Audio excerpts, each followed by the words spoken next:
Jeff, the host of the Gridiron.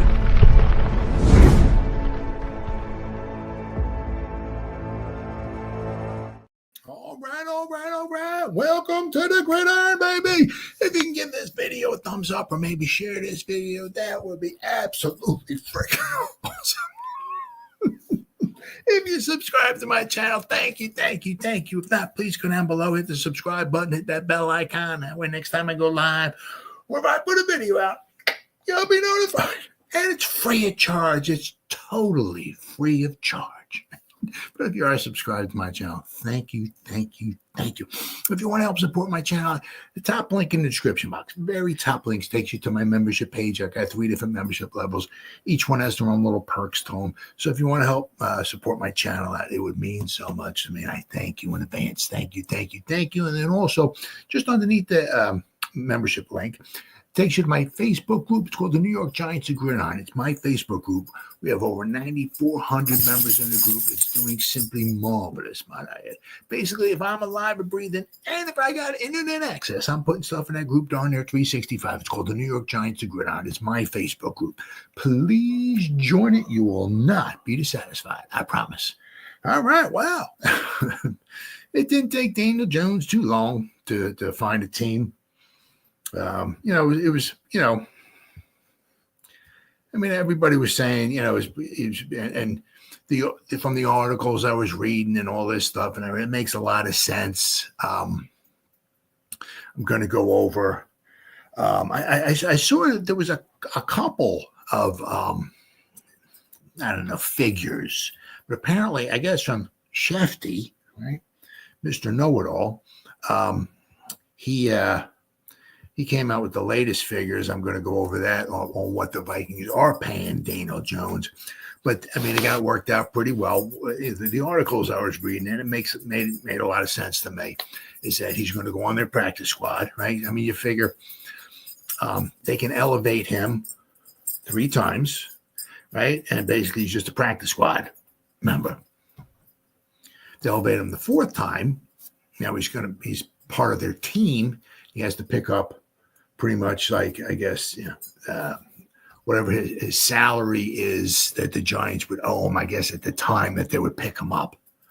But it looks like, as I said, I'll show you with Shefty, what he says. But so the Giants will still be on the hook for over $11 million for this season, unless, he's on the practice squad, unless another team plucks him off the practice squad, which is possible. That's fair game. The thing is you have to put him now on your 53. Now, if they're to put him on their 53, they got to keep him there for 3 weeks, 3 paychecks. Now, his 3 paychecks are close to about $2 million a week, because the Giants owe him about $12 million for this rest of the season. There's 6 more games left in the season, right? So, so it's about $2 million. So the thing would be is that if another team plucked them off the practice squad, they're going to be paying a guy, maybe $2 million.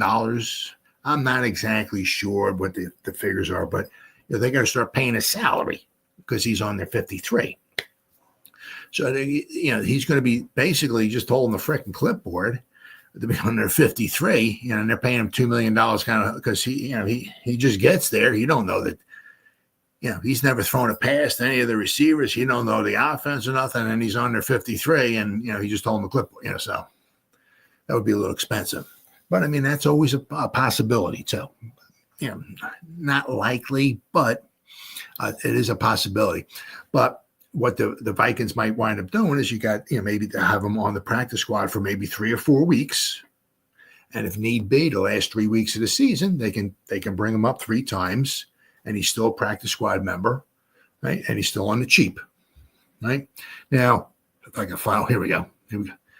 Now, as I said, I saw a figure that where the Vikings were going to pay him $100,000. And I don't know if the rest was the Giants was going to come off with the Giants. The Giants owe him like 11.9 or something like that. And then I saw an article where the Vikings were going to pay him $100,000, meaning that the Giants are only on the hook for 11-8 this season. But now they got this new one here from Shefty. Contract update. Daniel Jones is signing a one-year deal with the Vikings through the remainder of the season for $375,000 per source. Where his source is, who knows. He will start out on the Vikings practice squad, and Jones could sign with another team if another team's starting quarterback went down in the next 3 weeks. Jones is still scheduled to become a free agent at the end of the season. Now, the thing is, with the Vikings is that, at the end of the season, they only got McCarthy as the only quarterback who they have signed. Darnold isn't signed anymore. Daniel Jones isn't, just the rest of the season, so the Vikings have some interesting, decisions to make. But then again, that's the Vikings, right? But so Daniel Jones, they're 9-2 with Sam Darnold, right? So their coach is doing pretty good, right? He had them 2 years ago. I mean, they were a very good team 2 years ago. They were not a phenomenal team. They had their flaws their passing defense, I think, was really bad. Just try to remember. I mean, that's why one of the reasons why, Daniel Jones had I think over 300 yards passing in the playoff game. Oh, what's up, buddy? If any coach that can quiet his mind and give him an answer. Yeah. So he's probably quite possibly in a perfect spot. Now, the thing is that, who knows?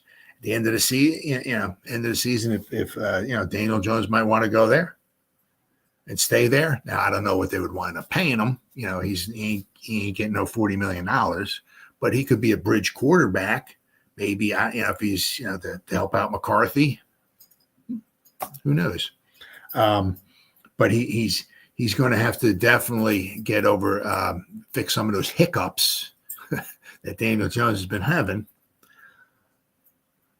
Yeah, well, good for him, man. Oh, yeah. But, he's going to have to get over some of those hiccups, that Daniel Jones has been having. Like if they call a flea flicker, the Vikings do, and Daniel Jones gets the ball and there's two wide receivers running across the field. They're wide open. There's nobody within 35 miles of them. He's got to throw the ball. Now, if he's standing here like this, the guy that beat Illuminor, can't remember his name, was kind of, I don't know. You're never going to know. But if you look at it, Daniel Jones is kind of maybe getting whatever. And if he's looking down here, maybe out of the corner of his eye, he sees the guy ready to, running right at him. So if he's shell shocked from last year, once again, you ain't never going to know. But in his mind, he's like, if I go like this, right, and he hits me, I'm going to get hurt.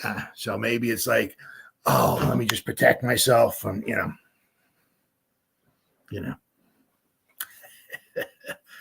so who knows? Once again, stuff you ain't never going to know. So he's got some stuff. He has some stuff to fix, but it's good for him. He's in a good spot. He needs to clear. Oh yeah, oh definitely. Now, I mean, sometimes it's like when a team is losing, and like the Giants at home, and you get booed and all that stuff. Sometimes the best thing is just get the heck out of Dodge, right? Look how the Giants played in Cleveland. Look how they played in Seattle, right? They did pretty well in Munich. Of course, things didn't work out for them there, but I mean, sometimes just a fresh start, like Dulcich, Greg Dulcich, the tight end, maybe, with the guy we got off of waivers from the Broncos, maybe coming here, right? Peyton didn't seem to, once again, you don't know. He had some injury problems there, but he was a healthy scratch for weeks. Whatever Peyton didn't dress him, why? You ain't never gonna know, but maybe he comes here, right? He was a third rounder too, right? Too much pressure. Oh, yeah. Oh, of course. I mean, he had pressure ever since he stepped on that field, replacing Eli. I mean, pressure, pressure, pressure. And, of course, there would be pressure, if we were winning. But, man, if you're losing and you're looking bad, whew, oh, yeah. I mean, just nothing but negativity. So, so there's not a lot of pressure on him out there, especially right now, out there in Minnesota. He can finish up on a team that's quite possibly going to go. I mean, that's a great division, boy. I'll tell you. I mean, don't even discount the Bears. I mean, they're not bad, but you look at the Packers, you look at the Lions, you look at the Vikings. I mean, what did let me see here. I mean, 1, 2, they might have 6 losses between those 3 teams. Green Bay Packers. Did they have 3 losses? Yeah, 8-3. Yeah. So, I mean, it's like you got a one loss Lions, a 2-loss Vikings, and a 3-loss Packer team. And one of the losses the Packers had was obviously to the Eagles opening day in Brazil. And then I'm sure they lost. I know they lost to the Lions. I mean, the Packers lost to some good teams. And obviously they game in Brazil. Eagles played. Eagles got the extra, made an extra play or two. Tip your cap to the Eagles. They won. But, I mean, the Packers were in it. There certainly wasn't no reason why the Packers couldn't have won that. The Eagles pulled it out. Once again, congratulations, Eagles. But, Packers are right in there. So, I mean, the Packers are, tough division. So, I mean, those 3 teams combined have 6 losses. So that's a pretty good division. So, I mean, unless the Vikings lose their last 6 games or so, which I really don't see happening, he might quite possibly be on a team that goes to the playoffs. So we'll have to wait and see. They won't sign him as a starter next year. He will be his backup already. Yeah, his knees. Yeah. Well, I did see stuff like that. Yeah, he might be able to help him out. Once again, he's going to go from whatever $40 million a year down to I don't know what, but $40 million a year. Eagles, Rams, Vikings, Lions, Chiefs, Steelers. Oh, great. Oh yeah. Oh yeah, I mean, I've seen a lot of teams had certainly had some interest, and the nice thing about it was that they can all just chuck them on the practice squad, right, and pay them a minimal amount of money, right, and if they had to bring him up, it is what it is. But I mean, he is fair game though, so another team can pluck him off the practice squad, except the other team's gonna have to pay up for him. So, but the Giants got rid of him. We're saving a bunch of money next year, so we have a decent amount of salary. We have over like $60 million, I think, next year for salary. So that's our salary cap. So that's pretty good. Let's see. I mean, there's a ton of articles here. After clearing waivers on Monday, Daniel Jones has chosen his new NFL home, according to CBS and a bunch of other places. He's signing with the Vikings. Jones is signing a 1-year deal worth $375,000 and will start out on the Vikings practice squad. It was the Vikings who Jones helped upset in the playoffs. Now, the thing is that the Vikings were on the CBS Sports projected landing spots for Jones. Minnesota's quarterback of the future appears to be his first-round pick, J.J. McCarthy, who's out for the year with a knee injury, while Sam Darnold is a pending free agent who has made some money for himself with a career year. Yes, he has. The Vikings also have Nick Mullins and Brett Ripien on the roster, but McCarthy is the only quarterback under contract beyond this year. So Jones will be with the Vikings for just 6 regular season games and however long Minnesota's playoff run lasts before he is signed. Before again, he's a free agent with the opportunity to sign with any team he likes. But the Vikings coach Kevin O'Connell is an offensive mind who knows how to make quarterbacks comfortable, and he gets another reclamation project in the former number 6 overall pick from Duke. During a press conference earlier this week, O'Connell shared his personal interest in Jones. Now he had he had talked to him, I think, in 2019 before the draft, so there was some familiarity there. But I guess that so he has some familiarity with him. Yep. TJ a clearance sale. I will say tons of respect for Daniel Jones as a player and a person, O'Connell said. Got to know him through the draft process years ago, and I'm sure now that he's a free agent, there's probably a ton of league-wide interest in him. Daniel's going to make the decision that's best for him in his career moving forward. I'm sure he's working through that process right now. I can just say I've been a fan of Daniel's for a long time and hope whenever or wherever his next stop takes him, it's a good opportunity for him. So I mean, we'll have to wait and see. I mean, look what Sam Darnold's been doing, right? So I mean, you got to give him a lot of credit. So Daniel just seems like he's in a good spot. So good for him. Now, whether he's going to go back there next year or not, who knows? But as far as being probably a long-term quality starting quarterback, quite possibly not. But good for him. I'll be pulling for him if he does. If he does well, good for him. I mean, thankfully he didn't go to Philadelphia. I mean, because that would have made me vomit. I mean, Saquon is bad enough. I mean, if we had two giants over there with the Eagles, that would be because with the Eagles is they don't really have a salary cap over there. They're like the only team in the NFL has no salary cap because they take all their money and they just push everything down the road. They put void years on the end of contracts and everything like that, so they can just keep bringing guys in, and they would probably won't be one of the few, if only, teams that could probably just straight up take Daniel and throw him on their active 53. Because I mean, I'm sure they would do something where they would sign him, or however Howie Roseman, their GM, would work it out where they could just put him on the roster and just write off a bunch, put void years on the contract or something like that. So I mean, there's only probably a handful of teams that could probably do that, and the Eagles would have been one of them. But it is what it is. So I'm happy for him. So good for you, Daniel. All right. Then next I saw that. My God. Oh my God. I mean, it's like it's bad enough, right? Now I don't think it doesn't seem like it's going to be Lance, right? But it's going to be a lock.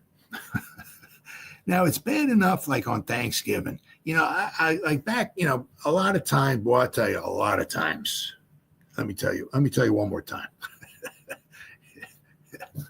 A lot of times. Like back in the 80s and stuff, like the first game was always Detroit. It's always been Detroit's the early game, whatever it's on 12:30, where then the 4:00 game, whatever is Dallas. And now because back in the day, there was just two games on. Now, of course, there's three games on. Cool. That's cool. Problem with me is after I get done eating, by the time the third game comes on, I'm in a coma. But anyway, usually back in the 80s, the Lions were not very good. 70s, late 80s. I mean, they maybe have a good year or so here or there, but they were never like a perennial playoff team. I mean, 1970, I know they went to the playoffs. They were 10-4. They lost 5-0 to the Dallas Cowboys in the divisional round, and they won the championship in 1957. They went from 58 to 70. 1970, they went to the playoffs and they lost 5-0. And then the rest of the 70s, I don't think they made the playoffs. Through the 80s, I'd have to look. I mean, they had maybe a winning season here or there, but they were never very good, And a lot of times that first game, is the 12:30 game. Sometimes they'd be playing like the Bears, like maybe, or some other team that was just horrible. You get just like a toilet bowl. It was just horrible.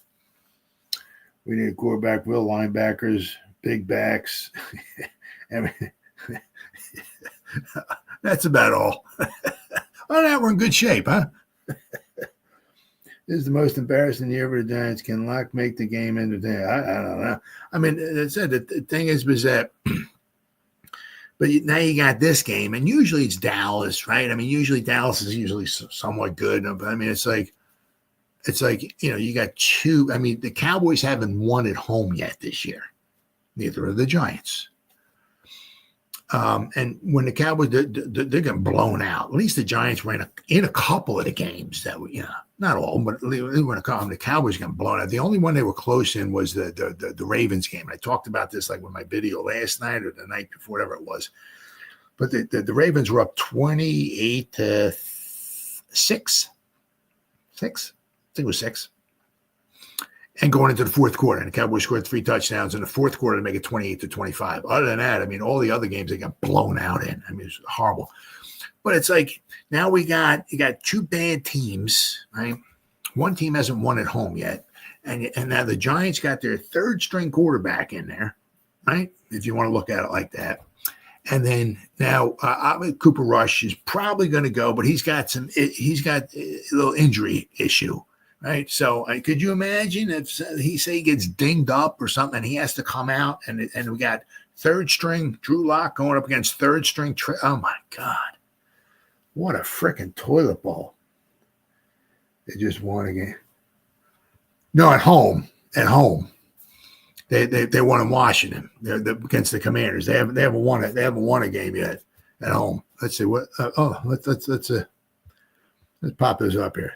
2024 Dallas Cowgirls. Let's see what we get here. Dallas Cowgirls. Oh, yeah, look, it popped up. Let's see. Where are the results at here? Okay, they won in Washington, 34-26, but at home, they lost 44-19 to the Saints. They lost 28-25 to the Ravens. Now, once again, that was 28-6 at one point going into the fourth quarter. So they were losing by over 20 points in that game into the fourth quarter. Then they played the Lions, and they lost 47-9 at home. Then they played the Eagles. They lost 34-6 at home.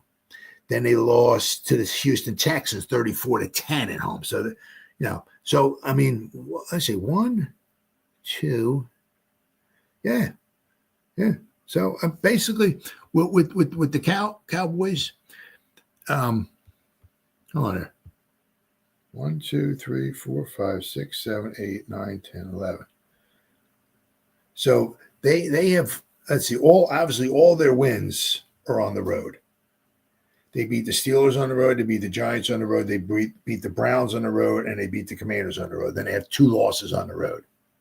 They got 5 losses at home and 2 losses on the road. So that's why they're 4-7. So, I mean, so obviously, you figure sooner or later something's got to give, right? They said, DJ, we didn't. No, I mean, we had a couple of games we were in them. We were at least in a couple of the games anyway, right? But I mean, I said the Cowboys, oh my God, I mean, they're just getting blown out at home. And a lot of those was with Dak in there, right? Now they got Cooper Rush. Cooper Rush quarterbacked them against the Eagles, and boy, they did not look good at all against the Eagles. I mean, all the breaks went the Eagles' way. Everything's going the Eagles' way this year. Every break is going to the Eagles. I mean, the Giants, they benched their first string quarterback. The Cowboys lost their first string quarterback. The Eagles, almost everybody's nice and healthy with the Eagles and all. So everything's going the Eagles' way. I mean, in that game, CeeDee Lamb was wide open. Cooper Rush hit him like in the back shoulder, but CeeDee Lamb couldn't see the ball because of the sun. So that was pretty much a touchdown, right? Taken away. Ezekiel Elliott fumbled the ball at the 2-yard line. Of course, the Eagles recovered it. So that's another 7 points that got taken off the board. It's just like everything in that game went the Eagles' way, right? But I mean, that's why the Cowboys are at 4-7 and the Eagles are whatever they are, 9-2, I think it is. So I would pick DJ over Dak. Will Dak be there? I don't know. Well, we'll have to wait and see. I mean, he signed a contract with him, so we'll have to wait and see. The problem is, they got they're paying Dak, then they're paying ABCD Lamb, right? And then Michael Parsons is going to want to get paid too. See, I mean, you can look at it where between those three guys, I mean, might cost like $120 million maybe between those three guys. I mean, Mike is probably going to want $30 million a year or so. So, I mean, that's a lot of money for three guys. I mean, that's almost half your salary cap for three guys. So, I wouldn't doubt that Dak would be back. And I said, they got a nice guy on defense. They got a good wide receiver. They got a nice quarterback, but I mean, they have no running game. Their defense is giving up tons of points. I mean, my goodness. I mean, let's see here. They gave up 44 points. They gave up 47 points. They gave up 25. They gave up 30. They gave up 27, 34, 34, 26. I mean, man, they only had a couple good games, right? Of course, one of them was against the Giants. But where are we at here? Whoops. Hold on there. So the Giants quarterback situation gets even more bleak with Tommy DeVito injury news. Would be his forearm, right? What was once a joke of a game for the NFL fans as a backup quarterback, Tommy DeVito and Cooper Rush were expected to play against each other on Thanksgiving, has only gotten worse, if that's possible, right? As the Giants and the Cowboys quarterbacks are now both questionable for Thursday's matchup. Well, I mean, I don't know when this article was written, but DeVito, I don't even think DeVito's even going with the team. So Locke is starting. So it's the Giants' third-string quarterback as of right now against the second-string quarterback for the Cowboys. After one start for the Giants on Sunday, DeVito is now questionable for the Thanksgiving Day because his right forearm injury. DeVito isn't even traveling to Dallas with the rest of his Giants teammates and will fly there later. So it's highly expected for DeVito to miss Thursday's game, meaning Drew Lock will fill in for him. DeVito started one game after the Giants elected to bench Daniel Jones and release him. DeVito led the Giants to their 9th loss of the season. Cooper Rush, on the other hand, has a better chance of playing on Thursday as he's dealt with the knee soreness this week. If he doesn't play, Trey Lance would step up in his spot. Rush has started in the last 3 games after Dak Prescott suffered a season-ending hamstring injury. That must have been a heck of a hamstring injury. My goodness. Both the Giants and Cowboys seasons have included plenty of quarterback issues and drama, and it's possible America will witness a third-string quarterback matchup on Thanksgiving. I mean, just let's see here. I got another article. Tommy DeVito unlikely to play. DeVito got knocked around last Sunday. Oh, yeah. He had to leave the field for one play after getting the wind knocked out of him. Yep, that's when Locke came in. He also sustained an injury to his throwing arm. That was the one thing. The problem was, unfortunately, was that, if it was his left forearm, he might be able to play, but it was his right forearm. So that's what's causing him all the issues because I guess he can't throw the football or throw it well. DeVito did not travel with the team as he went further examination. The Giants said DeVito was expected to take a later flight and meet the team on the road, but the injury is thought to be serious enough to keep him out of this game. It did not come as a surprise that head coach Brian Daboll decided to bench Daniel Jones after the overtime loss. The thing is that, it'll be interesting to see what we got. We need 5 quarterbacks. Yeah, one game. He's in. Oh, yeah. Yeah, one game. I mean, you just think about it. You go back and you think about like Eli Manning, right? He played all of those games in a row, right? Started every game. This guy goes in there Eli got hit a lot too. He got hit. This guy goes in there one game and he misses the next game. It's like, go figure. But the Cowboys is that, it'd be interesting to see because I think their I think it's Will Greer, I think. Let me look here on their practice squad. They got Trey Lance, Cooper Rush. Because I'm wondering, Practice squad. Yeah, Will Greer. That's their other quarterback. Now, damn, it's his 6th season already? Jeez. Christ, seems like a guy just got drafted. 6 years already. Holy crap. God, I'm getting old. But the thing is, going to be interesting with the Cowboys is that, do they maybe elevate Greer? Because if you got a guy that's a little banged up, right? So now you got one healthy quarterback on the roster. Well, what happens if Rush can't play or gets banged and something happens to Lance? I mean, right? So it'll be interesting to see if they wind up elevating Greer at all onto the 53, just in case. But I mean, you look with the Giants, right? They got just 2 quarterbacks, right? I mean, they had 3, right? They had Boyle, right? They have Locke, and they have DeVito. And they had, obviously, they had Daniel Jones. Well, Daniel Jones is gone, right?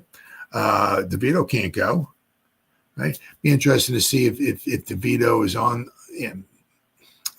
Probably isn't going to dress. So, I mean, could you imagine if something happens to Locke and we got to run Boyle out there? Holy cow! Wow, man, what a SHIT show that'll wind up being. Could you imagine that? Wow, it could be a real tough game to watch. Really tough game to watch. But speaking of guys who are injured, so we got Illuminor's out, and then Toman Fox, they did elevate him. Obviously, which will wind up helping because obviously Aziz is on the injury reserve, so they need an additional edge rusher in there. So they're bringing in Toman Fox to go on to the 53. But the Cowboys got some injury issues of themselves, though. I mean, they Zach Martin's out, Ferguson, their tight ends out. So they just put a couple of guys, not real upper echelon guys, on injured reserve this week as well too. It's something happens to Locke. Oh yeah, I mean. I'm saying, we're going to run Boyle out there. Okay. I mean, oh my God, it could be horrible. When something happens to Locke, we run Boyle out there, and we don't have either one of our starting tackles, right? Because Illuminor's out and Andrew Thomas is out, so we got backup tackles in there. We have a 3rd or 4th string quarterback in there. It's just absolutely amazing. Absolutely amazing. It was better letting DJ finish the horrible season. Well, the thing is, the problem with that is that, if he was not going to be their quarterback of the future, they wanted to just get rid of him because he's has a injury guarantee. So if he gets injured this season and he can't pass I don't know what the date is. I should know, but I don't. Is a certain date next season. It's before the beginning of the season. I don't know if it's like before training camp or exactly what it is. But if he gets injured, right, and he can't pass a physical, they owe him $23 million. So they're trying to, side on or err on the side of caution, right? And if he's not going to be the quarterback in the future, they just benched him. And then he wanted to be released, so they released him. So now that that injury guarantee, they don't have to worry about it because if they had to pay him $23 million in injury guarantee, that'd take a huge chunk out of any salary cap money the Giants have. I mean, you're paying somebody $23 million who's not even on the team. It's like, whew. The thing is that they owe him like $22 million, I think, next season, dead cap money, because they released him, right? But if they owed him, I think, another 23, they'd be paying him $45 million, and he's not even on the team. That would be. The Giants would probably have after that maybe $30 million or something in salary cap money if they had to pay him that. And man, that would really hurt. So they were trying to, I guess maybe just get rid of him. Right? I understand the injury, yeah, but signing all these felons, oh yeah, of course, no, sure, it's all a part of Doing business. Absolutely. That's why you can't, you can't like whatever. Say you got 20 million in salary cap money. You can't spend 19.5 million of it.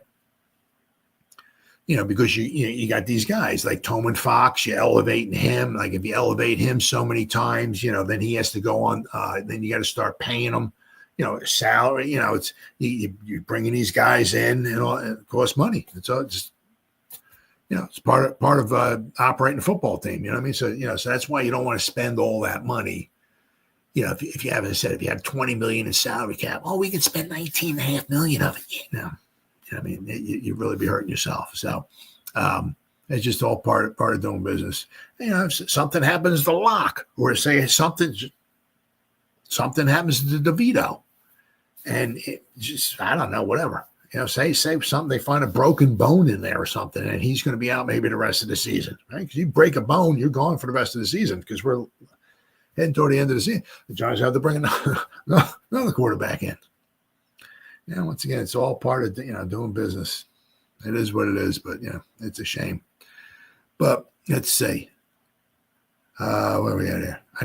Where are we at here? The Giants signed Toman Fox to the 53-man roster, so he was added to the Giants roster to provide depth at outside linebacker after Azeez Ojulari landed on the IR. Let's see. The Giants have signed outside linebacker Toman Fox to the 53-man roster. They have placed defensive lineman Armon Watts on injury reserved. Fox will give the Giants depth at outside linebacker. The Giants have used up their 3 allotted practice squad elevations for Fox, which is why he's being signed instead of being elevated. So he's being signed. He's not elevated, so he's being signed to the roster. Fox has appeared in 5 games this season, has recorded 7 tackles and 1 sack. Watts suffered a shoulder injury in last week's game against the Bucs. He had been playing well in reserve role and after being promoted from the practice squad to the 53-man roster. His promotion meant reduced snaps for Jordan Riley, who's been a healthy scratch in 3 games so far this season and limited snap count-wise in the other one. So doesn't look like Jordan Riley's, panning out too well. Giants have also elevated tackle Joshua Miles and cornerback Greg Stroman from the practice squad for this week's game. Miles will serve as depth due to Jermaine Illuminor having been declared out. And Stroman will also serve as depth in the event that Deonte Banks, listed as questionable on the team's injury report, is unable to play. So, but is that it? No. I had it here somewhere. Oh, there we go. All right, so. I mean, the Cowboys got a lot of guys, a ton of freaking guys on the I thought we had money. We are in New York. So much for just, nah.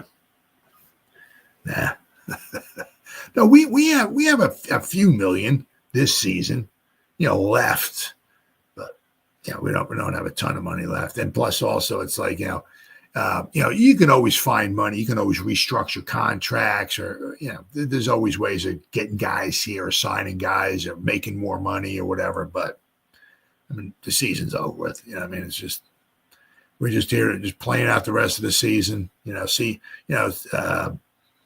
hopefully we don't get blown out in all these games.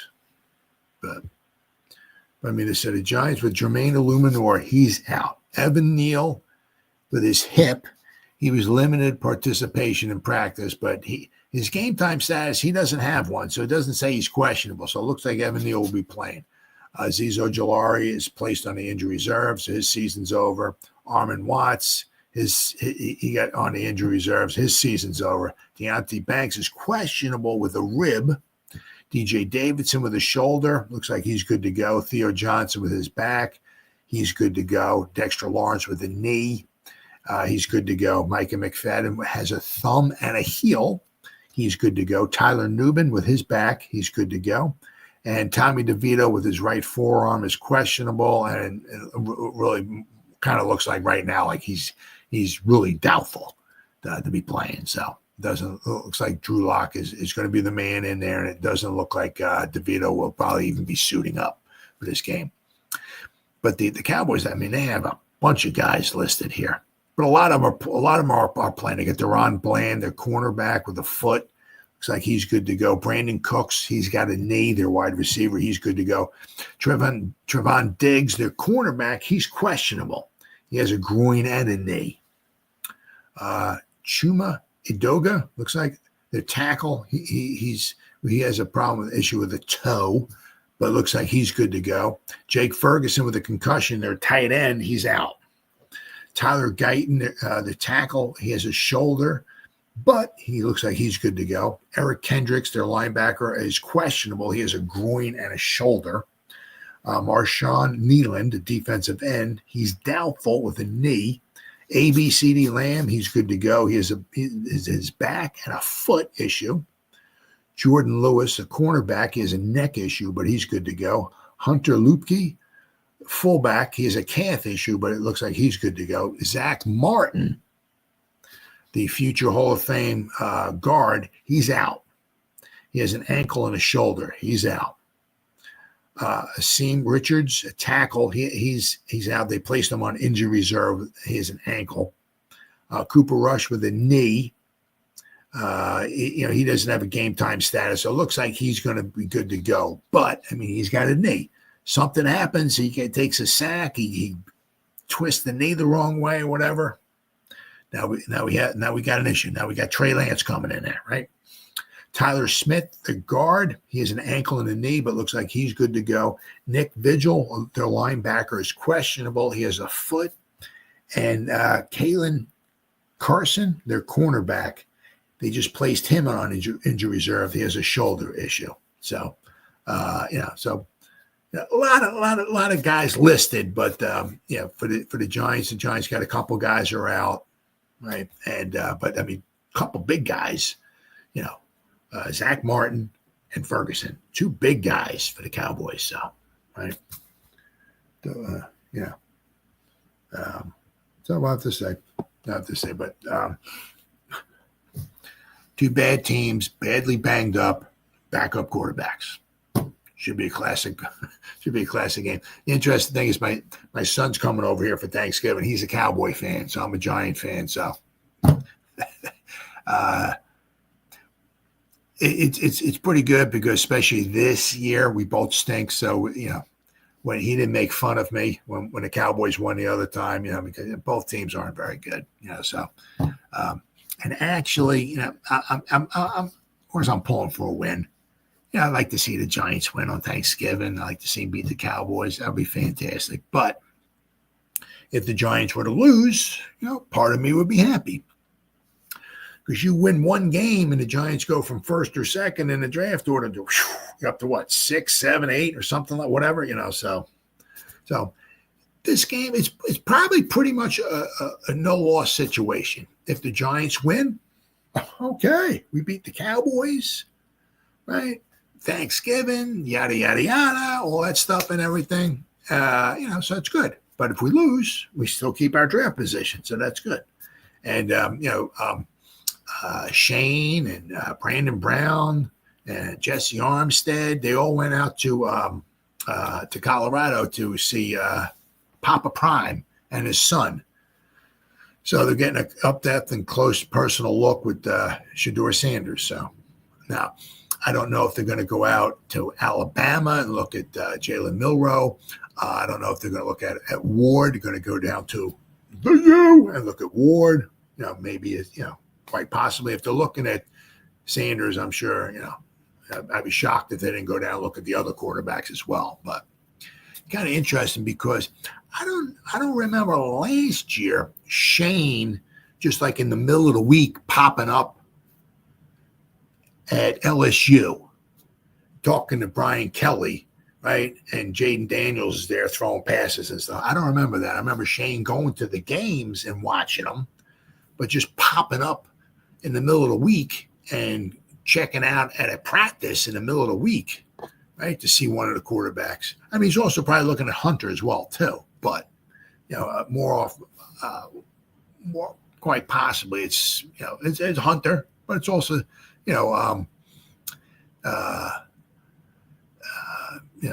Papa Prime's son. But it'd be interesting to see if Shane pops up anyplace else during the regular season. All right, and then we got, and this is not a good thing. Giants are on the verge of setting an NFL record. It's not good, though. Oh, yeah. Giants on the verge of setting an NFL record. But it's not a good record. The Giants have gone 10 games in a row, right, without intercepting a pass. So they've gone the first game of the season, Darius Muasau picked off a tip pass with about 3 minutes to go against the Vikings. So the Giants have one interception all season long. Now they're tied with, let's see here. The record is the 2017. Where are we at here? Is this it? There we go. Okay. The 2017 Raiders, who, what did they have? They had a losing record, but they had, what did they have on the season? They have 8 interceptions? Or was it 5? They had 5 interceptions all season long. The Raiders. They were 6-10, was it? Yeah, 6-10. Jack Del Rio was the coach. They had 5 interceptions all year long. 5. The Raiders, 2017. But in those 16 games, they went 10 games in a row without getting an interception. So the Giants are tied with them. They're also tied with the 1976/77 San Francisco 49ers. Apparently, they went over the course of those 2 seasons. They went 10 games in a row without getting an interception. 76, they're actually 8-6. So the 49ers, so they weren't bad. 77, they had a losing record. But apparently they went, I don't have their team up there, but I think they had, if I remember correctly, the 76 49ers, I think, had only 9 interceptions that year. The 77, if I remember correctly, 49ers had 8 interceptions on the season. So they didn't have a ton of interceptions either. But it just goes to show you, is that how important, getting interceptions are, getting turnovers are. It's either, a lot of times getting those turnovers, whether it's recovering a fumble or intercepting a pass. A lot of times it's either one of 2 things, right? It's either you pick the pass off or you get the fumble recovery from the other team's offense, which sets you up a lot of times, maybe in their half of the field, gives you a good chance of scoring some points, right? Or what it does, if you do it in your end of the field, it takes a good good chance of negating points for the other team. So a lot of times it's almost, I don't want to say guaranteed, but it's a lot of times it really comes to really close to, giving you points or taking points off the board for the other team. So, but it just goes to show you, Giants got 1 interception. And the other thing, the other kicker of it is, of course, is that Xavier McKinney has 7 interceptions on the season, right? He's tied for the NFL lead. Now, I think he had 5 interceptions in the first. I think he had 1 interception in the first 5 games of the season. So he slowed down a little bit, but he has 7, which is, I said, tied for the lead. So he's on his way to, quite possibly double digits. That's certainly within reach. And we have not one from a defensive back. We have from a linebacker off of a tip pass. So if the Giants were to go this game here against the Cowboys and not pick off a pass, they would set an NFL record. Going, they're up. Then they would be up to 11 games, right, without picking a pass off, and maybe even more. Who knows? But as of right now, there's 3 teams that have gone 10 games. I guess I think since the Super Bowl year. Let me see here. The Giants have gone 10 straight games without intercepting a pass, tied for the longest streak in NFL history. No, NFL history. Because you also got to realize, too, is that you start going back I mean, interceptions were aplenty back in the 30s, the 40s, the 50s. I mean, the passing game was not as prolific as it is nowadays. As I said, nowadays you can go like a whole season. Like Tom Brady can throw five. He can throw 600 passes and maybe get 5 of them picked off or something. I mean, it wasn't like that years ago. So that's why a lot of the team, back, the 20s, 30s, 40s, 50s, 60s, whatever. It's almost impossible to go that long, 10 games in a row without picking a pass off. But the 76/77 49ers did it. The 2017 Oakland Raiders did it, and the 2024 New York Giants are at 10. And if they go this game here without intercepting a pass against Cooper Rush or Trey Lance or Will Grier or whoever the quarterback might wind up being for the Cowboys, the Giants go this game here. It's in about 13, 14 hours from now, they will set an NFL record. Be 11 games in a row without getting an interception. Now the thing is, it's just a little mind-boggling because last season I think we had. Hold on. Oh wait, I thought I had it popped up. I did. I think we had 18 interceptions last season. And the thing is, that was with Wink, and a lot of times with Wink, he's got a lot of man-to-man because he's sending guys. If he's sending guys, he's sending, say, even just 5 guys, right? Sending an extra guy, right? He likes bringing pressure. Well, that only leaves 6 guys. I mean, you can't run zone coverage with like 4 guys in the second. You know what I mean? So the more guys you send, it's great. You got pressure, right? But you can't really run zone. So there's a lot of man-to-man. Well, when you're man-to-man, right, you got the wide receiver running, and you're running with him, right? You're focusing in on the wide receiver running his route, right? You got your back is to the quarterback. You're trying to cover the guy. You start turning around and looking at the quarterback, you lose the wide receiver. The wide receiver runs a route, and he's wide open. They hit him, right? So you can't. You have a hard time knowing when the ball's coming or seeing the ball or where the ball, if you're man to man, it's tough, very difficult. It's a lot easier when you're in zone. They snap the ball, okay, they declare, okay, it's a pass, you're backing up kind of into a zone. And, I know Bobby Okereke and a couple of the other guys said it's a zone, but it's like, man, it's like, when somebody comes into your zone, you kind of lock on them. It's not like you just stand in there and you're covering an area. But a lot of that with the zone, it's like, you're backing up and you got maybe the one eye kind of on your area, but you're also kind of looking at the quarterback, So if you see the quarterback and when he's throwing the ball or where he's throwing the ball or who he's throwing the ball to or when he's releasing, or, if the guys get the ball, hands in the air, and the ball gets tipped, if you're backed up, you're facing, you can see the ball going, there's all kinds of things that can happen with zone, But as I said, usually you're facing the quarterback. Gives you a better chance. It's a little easier to pick a pass off when you're looking at the quarterback than when you got your back to the quarterback. But somehow last year we had, let me say,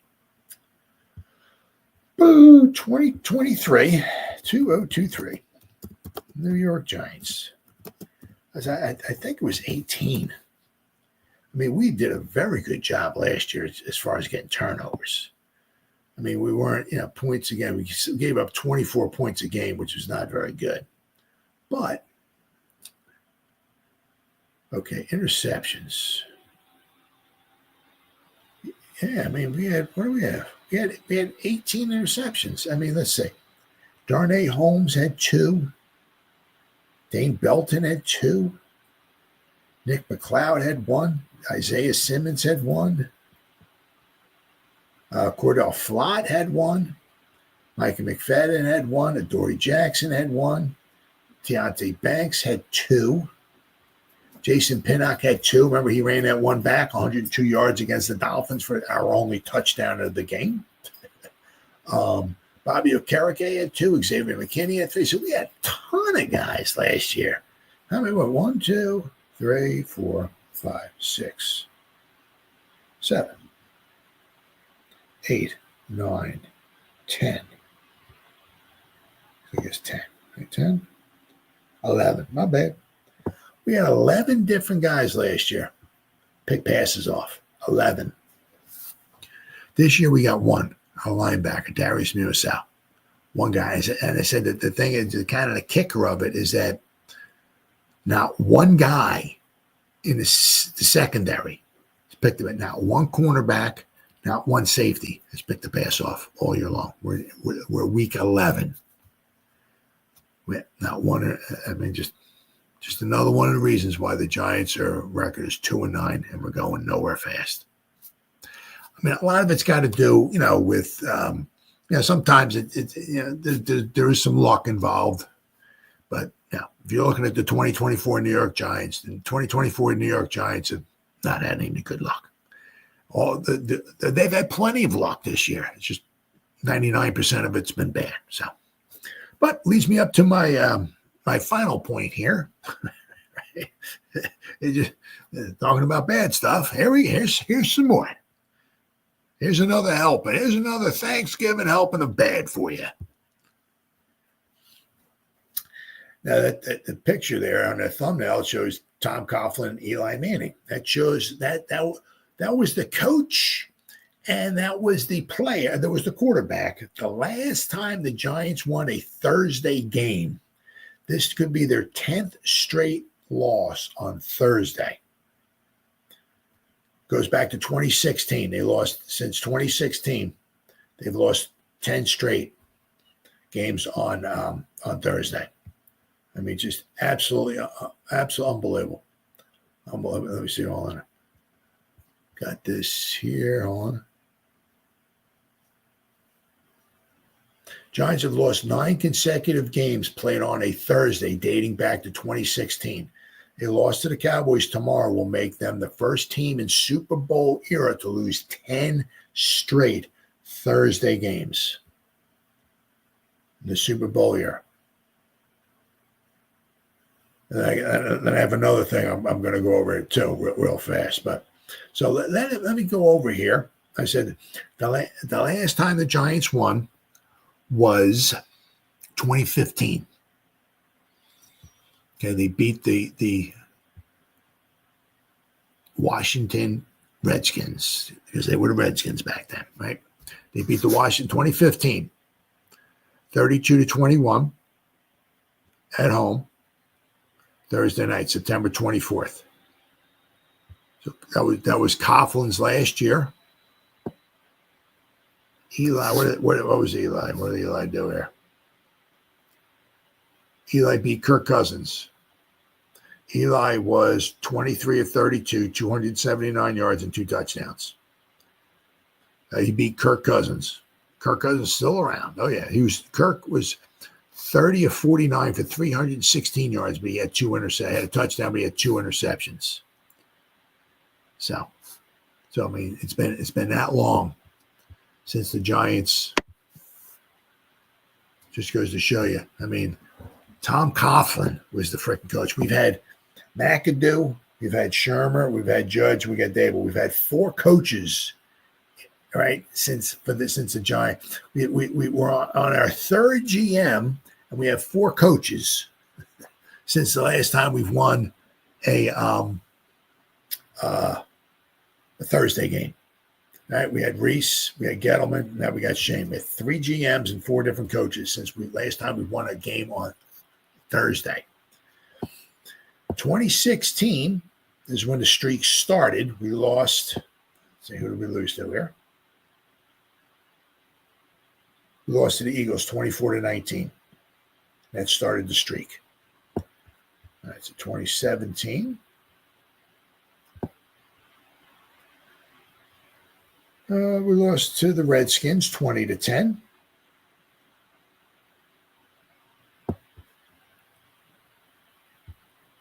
2018.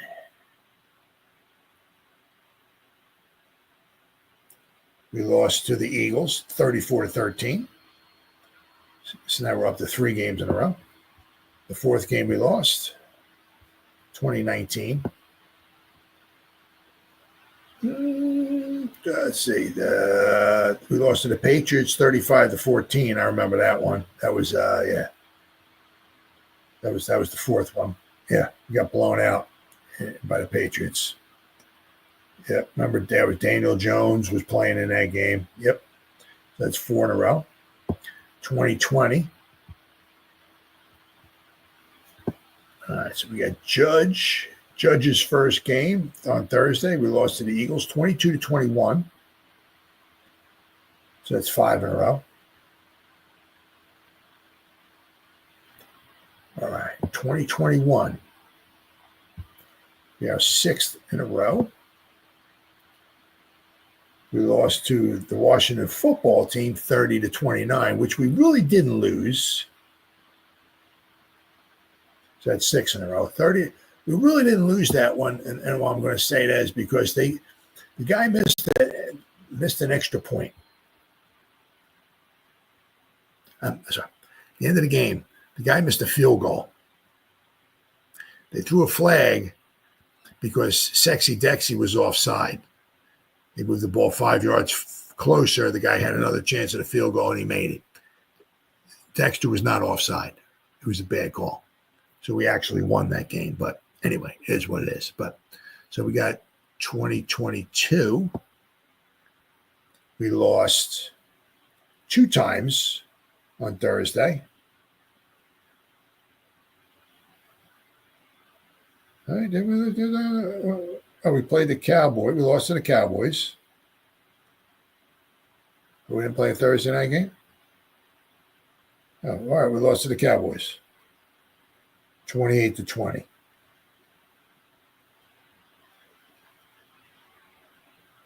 All right.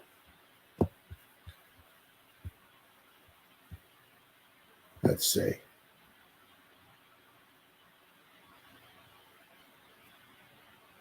We lost to the 49ers. 30-12. Got killed there. And then last year, I'm sorry. So that was 8. Then we lost this year. We lost on our third normal Thursday game. We lost to the Cowboys. And now we're going to play the Cowboys again. So we're playing the Cowboys 2 times.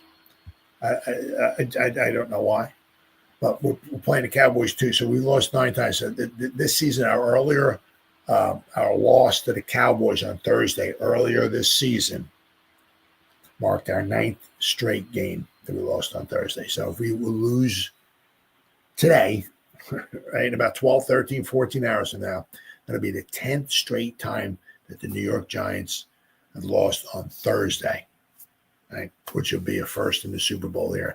Now, that's not saying, I mean, because you go back to the 70s and the 80s. I mean, the only Thursday game was Thanksgiving. You know what I mean? So, but I mean, nowadays, every team plays a game on Thursday every year, right? Regardless. So, if you lose 10 games, I mean, but we know how bad the Giants are, on prime time.